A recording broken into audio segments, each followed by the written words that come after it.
Hey team, Patrick here. Bit of a different one today as I'm going to show you some of how I teach tennis to young junior players. Now this will be the basics and ground strokes, but I will include the serve, volleys and match play in future videos. This will also be a mini red lesson as getting it right from the start is so important. But of course the principles will still apply at older age groups. So this will be ideal for parents and might give you coaches out there some new ideas. So let's get into it. Firstly, for all mini red sessions I teach, this is how I set the court up every time. We've got a yellow marker in the middle, just behind the baseline, and this way round to encourage a good width of stance in their ready position, which is something we'll come on to later. A red spot and a blue spot to match the wristbands they'll be wearing. Red on the right, blue on the left. This is part of the LTA Youth initiative here in the UK, which is the best scheme I've seen for getting players to understand their rights and lefts, so forehands and backhands. Now we can use external cues like red band or blue shoe, which is just easier for players to understand than words like wrist or foot. Following on from this, when talking about the ready position, I say we should see a big triangle shape with their legs. One shoe on one side and one shoe on the other side of the yellow marker. And as a right-hander, the red hand at the bottom and the blue hand at the top. And it's the opposite way around for a lefty. And my forward mantra is run, stop, hit, back. All one syllable words, so kids of any age can repeat it back. So they're gonna run to the ball and be fast, but then we're going to stop.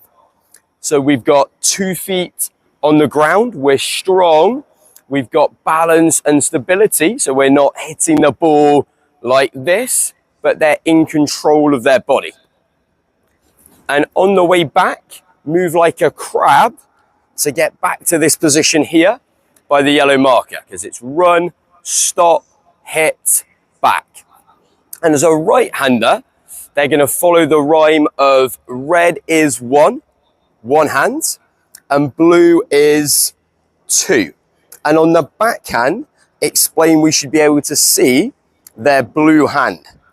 Don't cover it up like this, as kids like to hold the racket at the top.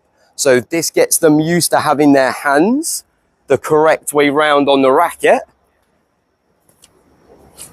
and helps their hand position on the forehand as well. They should be turned when they hit the ball, like they're surfing or skateboarding or snowboarding. They can choose, but it gets them sideways and encourages them to use their non-dominant hand on the forehand. Some drills and progressions to practice are, of course, catch tennis, where it's run, stop, throw, back. With the purple ball, so it's slower and easier to catch, and we want a catch by our waist. We're going to use 2 hands on either side to encourage a turn, and we want to throw up. It's like Iceman in X-Men, and we want to make a rainbow shape up over the net. Floor tennis, where once they stop the ball, they're frozen, stuck in the mud, and they have to play the ball from there before going back to the big triangle. Run, stop, hit, back. And the progression is then to do this over the net. So they're gonna run, stop the ball with their racket or hand or a combination of both, get into the best position so they can feel the proper spacing, and after one bounce, hit the ball up over the net. And this is even a drill I do with adults as well.